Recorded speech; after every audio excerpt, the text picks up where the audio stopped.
వినాయకుడు రావణుణ్ణి మోసగించిన కథ.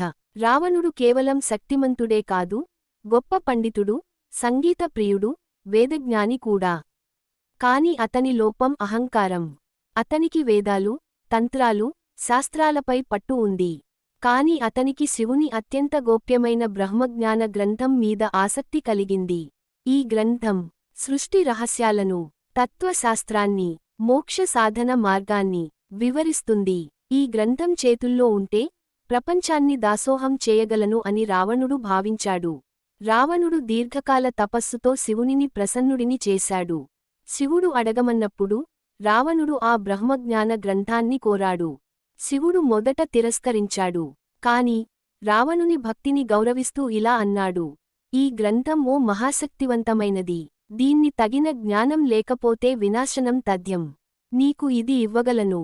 కానీ నిబంధన: దీనిని మోస్తున్న వ్యక్తి ప్రయాణంలో ఎక్కడ ఉంచితే అక్కడే ఇది శాశ్వతంగా స్థిరపడుతుంది. ఇకపై దాన్ని ఎవరూ కదల్చలేరు. శివుడు ఈ పనిని ఎవరికి అప్పగించాలా అని ఆలోచించాడు.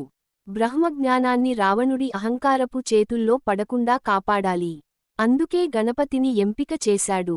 వినాయకుడు బుద్ధివంతుడు, వ్యూహశక్తిమంతుడు. శివుడు గణపతికి స్పష్టంగా చెప్పాడు: అతని కోరిక మేరకు నీవు పుస్తకాన్ని మోస్తావు. కానీ సరైన సమయంలో, సరైన ప్రదేశంలో అది ఆగిపోయేలా చేయాలి. రావణుడు ఎంతో తాపత్రయంతో లంకకు బయలుదేరాడు.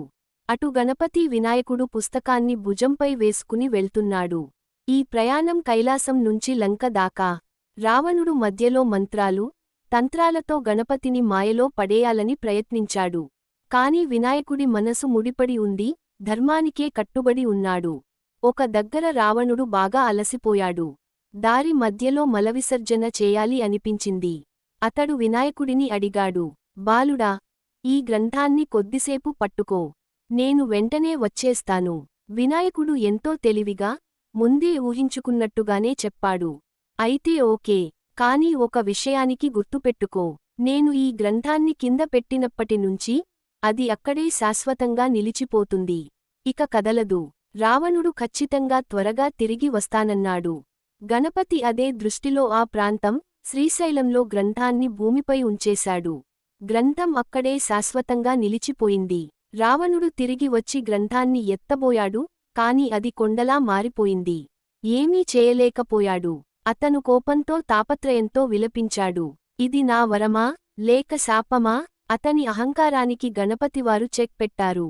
దేవతలు అంతా హర్షించారు. బ్రహ్మజ్ఞానం భద్రంగా శ్రీశైలంలో నిలిచిపోయింది. ఈ కథలో సారం: రావణుడు బ్రహ్మజ్ఞానాన్ని దుర్వినియోగించాలన్న ఆకాంక్ష. శివుడు జాగ్రత్తగా నిబంధన పెట్టిన దేవుడు. వినాయకుడు వ్యూహబుద్ధితో గ్రంథాన్ని కాపాడిన దేవత. ఫలితం బ్రహ్మజ్ఞానం లంకకు వెళ్లకుండా శ్రీశైలంలో నిలిచిపోయింది. బోధ బుద్ధి, ధర్మం ఉన్నవారే నిజంగా విజయం సాధిస్తారు.